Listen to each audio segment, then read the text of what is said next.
নমস্কার বন্ধুরা, তোমরা দেখছো কুন্তল মণ্ডল অল এডুকেশন টিচিং। আজকের এই ভিডিওতে তোমাদের একাদশ শ্রেণীর ছায়া রাষ্ট্রবিজ্ঞান টেক্সট বইয়ের দ্বিতীয় অধ্যায়ের অনুশীলনী করে দেখাবো। আজকের ভিডিওতে তোমাদের 2 মার্কের প্রশ্নের উত্তর দেখিয়ে দেব, এরপরের ভিডিওতে বাকি প্রশ্নগুলো দেখিয়ে দেব। তোমরা যারা চ্যানেলে নতুন তারা চ্যানেলটিকে অবশ্যই সাবস্ক্রাইব করে রেখো, আর যারা আগে থেকেই আছো তারা একটা লাইক দিয়ে দিও।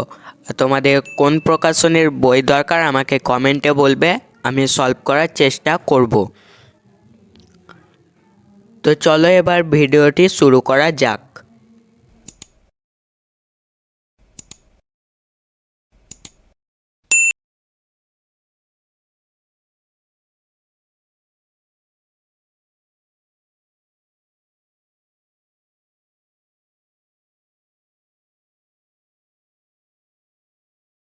দ্বিতীয় অধ্যায় ইউনিট 2-তে আছে জাতীয় জাতীয়তাবাদ। এর আগের ভিডিওতে তোমাদের ইউনিট 1 প্রশ্নর উত্তর কমপ্লিট করে দিয়েছি, তোমরা না দেখলে দেখে নিতে পারো। তোমাদের 2 মার্কের প্রশ্ন 44টা আছে, তোমাদের আজকে 44টা করে দেব। এরপরের ভিডিওতে তোমাদের বাকি প্রশ্নের উত্তরগুলো করে দেব। টাইপ 1, ঠিক আছে? তো চলো এবার আমরা প্রশ্নের উত্তরগুলো দেখে নিই। 1 নম্বরে কি আছে দেখো, সাধারণ ইতিহাস কিভাবে জাতি গঠনে গুরুত্বপূর্ণ ভূমিকা পালন করে?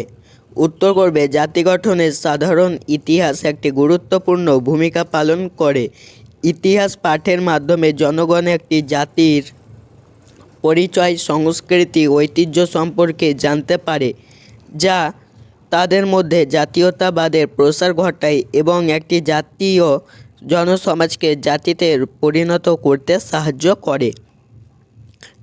2-এরটা দেখো, জনসমাজ বলতে কি বোঝো? উত্তর করবে জনসমাজ হলো একটি নির্দিষ্ট ভূখণ্ডে এর বসবাসকারী এমন একটি জনসমষ্টি যার মধ্যে উদ্ভবগত, ভাষাগত, ধর্মগত, সাহিত্যগত, ইতিহাসগত, আচার ব্যবহার এবং অধিকার ও অভিযোগগত ক্ষেত্রে ঐক্য পরিলক্ষিত হয়।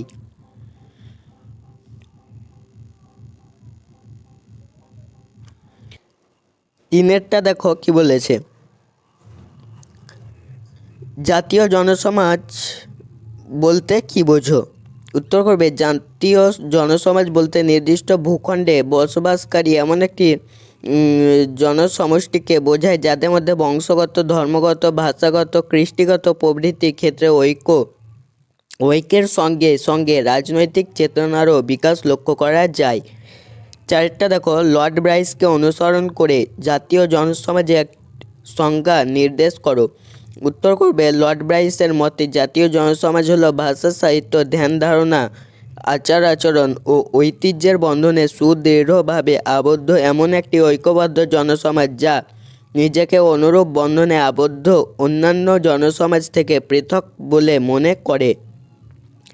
5-এরটা দেখো, জাতীয় জনসমাজের 2টি প্রধান উপাদান উল্লেখ করো। জাতীয় জনসমাজের 2টি প্রধান উপাদান হলো, একটা করবে বাহ্যিক উপাদান এবং 2টা করবে ভাগগত, এটা ভাগ হবে না, ভাবগত উপাদান হবে।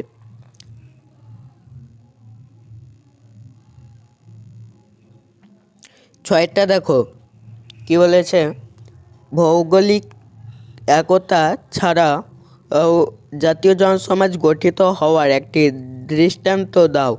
উত্তর করবে ভৌগোলিক একতা ছাড়াও জাতীয় জনসমাজ গঠনে একটি দৃষ্টান্ত হলো ধর্মগত ঐক্য।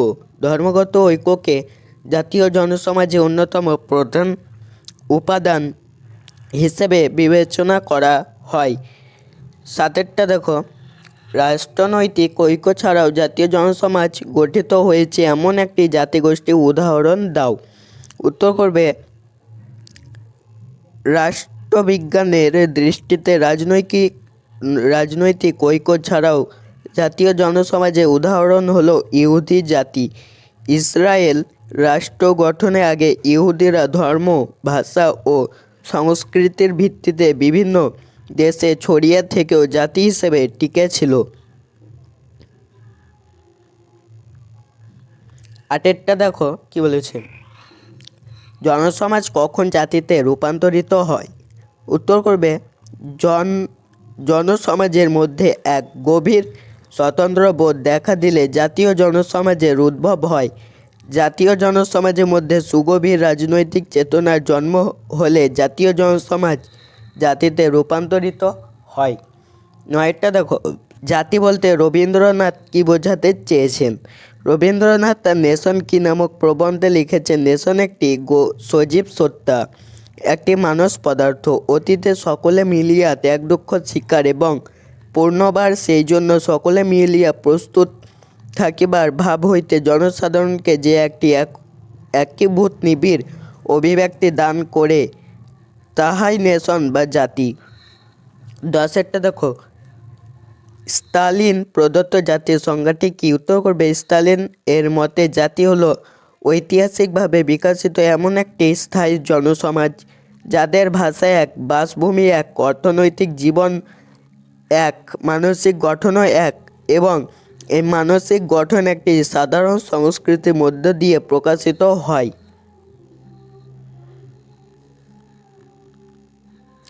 11 দেখো কি বলেছে, লর্ড ব্রাইসকে অনুসরণ করে জাতির সংজ্ঞা নির্দেশ করো। উত্তর করবে লর্ড ব্রাইস বলেছেন রাজনৈতিকভাবে সংগঠিত বহিঃশাসন থেকে সর্বপ্রকারে মুক্ত অথবা মুক্তিকামী একটি নির্দিষ্ট জনসমাজকে জাতি বলা হয়। 12 দেখো কি বলেছে, জাতি ও রাষ্ট্রের সম্পর্ক বিষয়ে বার্কার কি বলেছেন? উত্তর করবে জাতি ও রাষ্ট্রের সম্পর্ক বিষয়ে বার্কার বলেছেন আঞ্চলিক জাতিগোষ্ঠীর ওপর রাষ্ট্রের প্রভাব পড়ার মধ্য দিয়ে জাতীয় জনসমাজ এবং রাষ্ট্র সব কিছুর সংমিশ্রণে জাতীয় রাষ্ট্র গড়ে ওঠে। 13 দেখো, জাতীয় রাষ্ট্রের মধ্যে দুটি পার্থক্য লেখো। তো উত্তর করবে জাতীয় রাষ্ট্রের দুটি পার্থক্য হলো, দিয়ে 1 নম্বরে করবে রাষ্ট্র হলো মূলত একটি রাজনৈতিক প্রতিষ্ঠান, অন্যদিকে জাতি হলো সাংস্কৃতিক সত্তা। 2 নম্বরে করবে রাষ্ট্রের ক্ষমতা ও ইচ্ছা সরকারের মাধ্যমে রূপায়িত হয়, জাতির কিন্তু এ ধরনের কোনো মাধ্যম নেই। 14টা বলেছে এক জাতি ভিত্তিক রাষ্ট্র বলতে কি বোঝো? উত্তর করবে যদি কোনো জাতির সীমানা তার সীমানার সমানুপাতিক হয় তখন এ ধরনের রাষ্ট্রকে এক জাতি ভিত্তিক রাষ্ট্র বলা হয়। 15টা দেখো, বহুজাতি ভিত্তিক রাষ্ট্র বলতে তুমি কি বোঝো? তো উত্তর করবে যেসব রাষ্ট্রগুলি 2 বা ততোধিক জাতি নিয়ে গঠিত সেই সব রাষ্ট্রকে বলে বহুজাতি ভিত্তিক রাষ্ট্র। 16টা দেখো, এক জাতি এক রাষ্ট্র নীতির অর্থ কী? তো উত্তর করবে এক জাতি এক রাষ্ট্র এই নীতির অর্থ হলো একটি একক জাতি একটি একক রাষ্ট্র দ্বারা শাসিত হওয়া উচিত। এটি জাতীয় ঐক্যের ওপর জোর দেয় এবং রাষ্ট্রের সীমানা জাতির সাংস্কৃতিক জাতিগত বা ঐতিহাসিক সীমানার সাথে সারিবদ্ধ হওয়া উচিত। 17টা দেখো, জন স্টুয়ার্ট মিল এক জাতি এক রাষ্ট্র নীতির সমর্থনে কি বলেছেন? উত্তর করবে জন স্টুয়ার্ট মিলের মতে বহুজাতিভিত্তিক রাষ্ট্রে জনগণের মধ্যে পারস্পরিক সম্ভাব ও সম্প্রীতি থাকে না। এ ধরনের রাষ্ট্রের সংখ্যাগুরু জাতীয় জনসমাজ অন্যান্য সংখ্যালঘু জাতীয় জনসমাজের উপর প্রভাব বিস্তার করে। আর একটা কথা, এই ভিডিওর ডেসক্রিপশান বক্সে তোমাদের হোয়াটসঅ্যাপ গ্রুপে লিঙ্ক দেওয়া আছে, ওখান থেকে তোমরা জয়েন হয়ে যেও। 18টা দেখো, উড্রো উইলসন এক জাতি এক রাষ্ট্র নীতি সমর্থনে কি বলেছেন? উত্তর করবে উড্রো উইলসনের মতে প্রতিটি জাতিকে যদি আত্মনিয়ন্ত্রণের অধিকার প্রদান করা হয় তাহলে যুদ্ধের অন্যতম কারণকে সমূলে উৎপাটন করা সম্ভব হবে। 19টা দেখো, ভাষাই হলো জাতীয় ঐক্য ও সংহতি সৃষ্টির অন্যতম প্রধান উপাদান। উক্তিটি কে বলেছেন? ধর্মবিশ্বাসের পার্থক্য যেখানে প্রবল সেখানে জাতিগত ঐক্য স্বল্পস্থায়ী হতে বাধ্য। উত্তর করবে ভাষাই হলো জাতীয় ঐক্য ও সংহতি সৃষ্টির অন্যতম প্রধান উপাদান। উক্তিটি হলো দার্শনিক ফিক্টের ধর্মবিশ্বাসের পার্থক্য যেখানে প্রবল সেখানে জাতিগত ঐক্য স্বল্পস্থায়ী হতে বাধ্য, কথাটি বলেছেন অধ্যাপক গিলক্রিস্ট। তো তোমাদের এখানে উত্তর দাঁড়াচ্ছে ফিক্ট আর অধ্যাপক গিলক্রিস্ট। কুড়িটা দেখো, বাঙালির রাষ্ট্রচিন্তা গ্রন্থটির লেখককে, ন্যাশনালিজম গ্রন্থটির রচয়িতাকে। এই দুটি প্রশ্ন তোমাদের খুব গুরুত্বপূর্ণ। তো উত্তর করবে বাঙালির রাষ্ট্রচিন্তা গ্রন্থটির লেখক হলেন সৌরেন্দ্রমোহন গঙ্গোপাধ্যায়। ন্যাশনালিজম গ্রন্থটির রচয়িতা হলেন রবীন্দ্রনাথ ঠাকুর। এ দুটো তোমরা মনে রাখবে।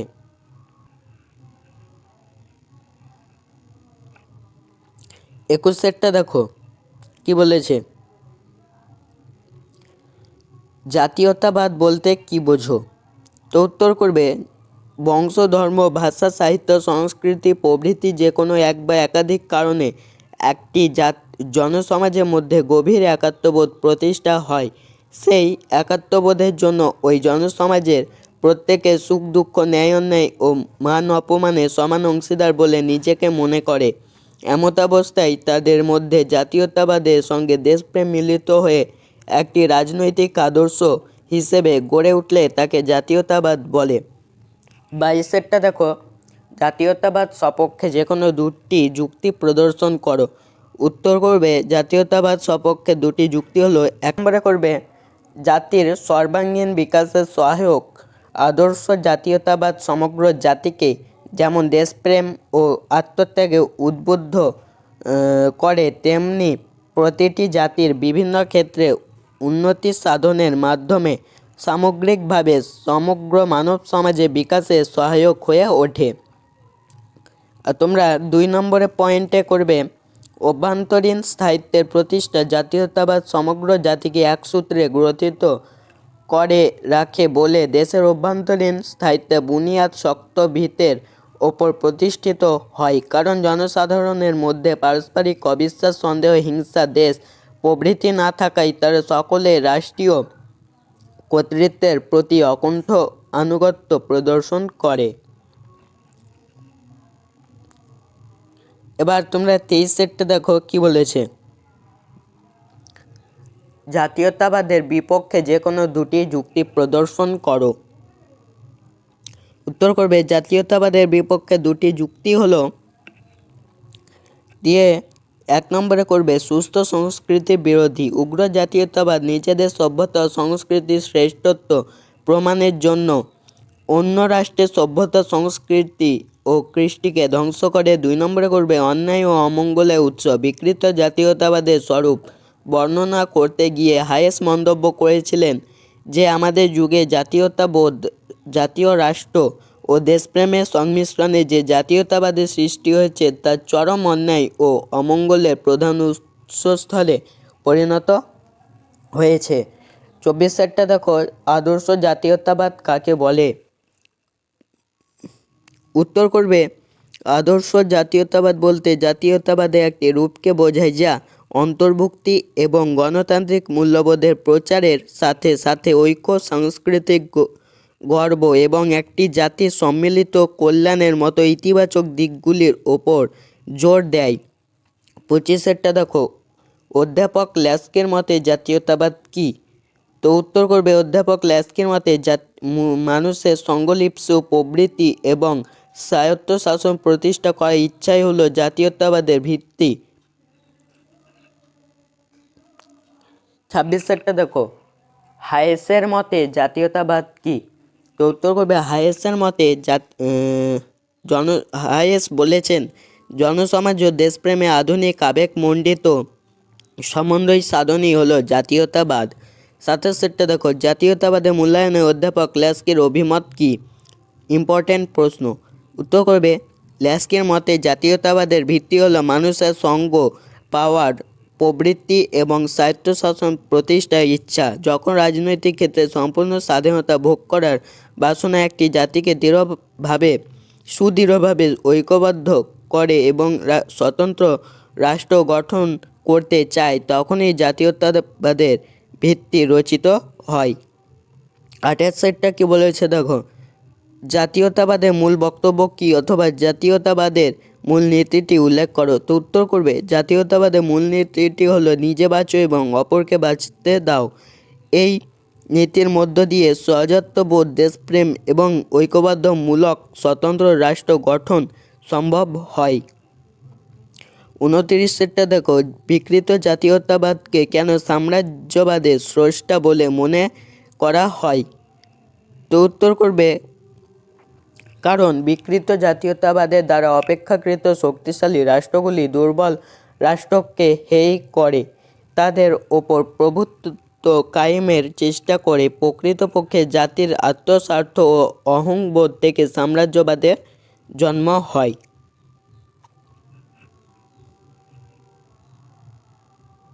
তিরিশেরটা দেখো কি বলেছে, বিকৃত জাতীয়তাবাদ কেন বিশ্বশান্তির পরিপন্থী বলে মনে করা হয়? তো উত্তর করবে কারণ বিকৃত জাতীয়তাবাদ মিথ্যা জাতিগত অভিমান সৃষ্টি করে অন্যান্য জাতির প্রতি তীব্র ঘৃণা, বিদ্বেষ ও অবজ্ঞার মনোভাব পোষণ করে ও দেশকে পর রাজ্য আক্রমণে ইন্ধন যোগায়। এর ফলে দ্বিতীয় বিশ্বযুদ্ধের মতো ভয়াবহ পরিণতির সৃষ্টি হয়েছিল। 31 দেখো, জাতীয়তাবাদ হলো আন্তর্জাতিকতা সংকট। উক্তিটি কার? আন্তর্জাতিক শক্তিকে কাপুরুষের স্বপ্ন কে বলেছেন? ইম্পর্টেন্ট প্রশ্ন। উত্তর করবে জাতীয়তাবাদ হলো আন্তর্জাতিকতার সংকট। উক্তিটি করেছেন রবীন্দ্রনাথ ঠাকুর। আন্তর্জাতিক শক্তিকে কাপুরুষের স্বপ্ন বলেছেন মুসোলিনি। 32 দেখো, জাতীয়তাবাদ ও আন্তর্জাতিকতা পরস্পর বিরোধী, এই ধারণা দুজন সমর্থকের নাম উল্লেখ করো। তো উত্তর করবে জাতীয়তাবাদ ও আন্তর্জাতিকতা পরস্পর বিরোধী, এই ধারণা দুজন সমর্থক হলেন গার্নার ও ল্যাস্কি।